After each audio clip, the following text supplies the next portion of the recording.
By Lloyd msipa. Zimbabwe is due to go for national elections this year 2018. The elections come fast in the heels of a power transfer within ZANU-PF, with Emmerson Mnangagwa replacing Robert Mugabe as President of Zimbabwe and First Secretary of the party ZANU-PF. Before this we were all resigned to the fact that Robert Mugabe would be running for president at a ripe old age of 94. It was not to be. Lloyd msipa. Thoughts of postponing the elections due later this year came to my mind, firstly when President Emmerson Mnangagwa visited ailing opposition leader Dr. Morgan Tsvangirai at his Highlands residence. Whilst what was discussed remains largely their conversation, a local daily, the Daily News, had a headline that suggested Dr. Morgan Tsvangirai raised the issue.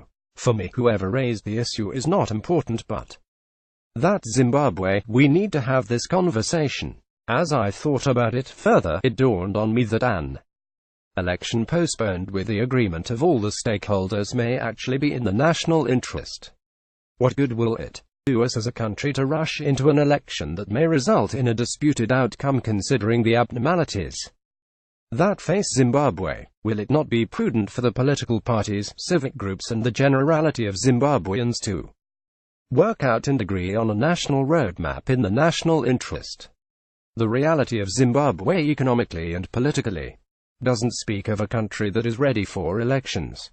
The national interest. The current administration inherited a very broken system from former President Robert Mugabe. Despite the overwhelming positivity and good working culture introduced by the Mnangagwa administration, the reality is, steering the country back to some degree of normality will not happen overnight. The people of Zimbabwe are still smarting from events of the last month, and the expectation on the new administration is very high. It is in the national interest that the current administration, working with Dr. Morgan Tsvangirai and other stakeholders, set aside the party interests and put forward the national interest. Before the departure of President Robert Mugabe, Zimbabwean politics had become so toxic to a point where delivering on basics like health, sanitation and water had become consumed by the toxic politics. In other words, politics had become the elephant in the room. Economics. The arrival of Emmerson Mnangagwa as the new president was received with much happiness across the political, social and religious divide. Zimbabweans, together with the institutions of political parties and state, played a role in ushering in President Emmerson Mnangagwa. The international community was equally ecstatic, with the British Prime Minister Theresa May and the German Chancellor Angela Merkel expressing the willingness to work with President Emmerson Mnangagwa. In other words, Zimbabwe has a lot of goodwill out there. We need to, as a country, focus on putting back the basics in place: health, sanitation, clean water, cash availability and so on in place. We need to accept the reality that Zimbabwe has been in the intensive care for a long time. Having elections now will just shift focus onto winning votes, and the masses will suffer in the run-up to these elections. The focus of the national roadmap must be getting Zimbabwe working again. This will take time and a lot of goodwill, domestically and internationally. One thing that Mugabe's exit managed to do was to unite Zimbabweans. At Emmerson Mnangagwa's inauguration, we saw Zimbabweans from across the political divide embrace the change. Let us complete the change by building upon the goodwill. Zimbabwe under financial restrictions, sanctions under the leadership of President Mugabe. Zimbabwe was placed under financial restrictions by a number of countries and financial institutions. Zimbabwe has just amended the Indigenization Act and removed the 51% local requirement for investors, except for two specified minerals in the extraction industry, namely platinum and diamonds. But with the financial restrictions in place, it will be near impossible to get investors of substance coming into the country, as they will be prohibited by the financial restrictions placed by the respective governments on Zimbabwe. A foreign company coming to invest in Zimbabwe faces the impossible task of not being able to legally take the money out, as Zimbabwean banks are not able to open nostrum accounts. These are accounts held by a bank in foreign currency in another bank and often used to simplify settlements of trade and foreign exchange settlements. the postponement of elections and the implementation of a national roadmap that is inclusive of all Zimbabwean stakeholders would go a long way in mitigating the removal or suspension of these financial restrictions and hence allow foreign capital to flow back into Zimbabwe unrestricted. The financial restrictions in place ZIDERA included are mostly acts of parliament which will need the engagements of Westminster and Capitol Hill to begin the process of their removal. The reasons cited by these countries for the imposition of these are largely from disagreements between the two major political parties in Zimbabwe in the past.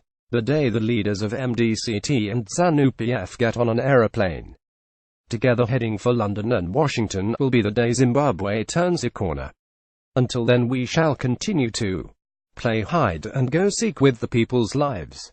Diaspora involvement. The Emmerson Mnangagwa administration has not minced its words with regard to diaspora involvement in national affairs. In fact, in a speech in South Africa recently, the president acknowledged his 12-week diaspora existence and his administration has stated that the Zimbabwean diaspora is key to the reconstruction of Zimbabwe.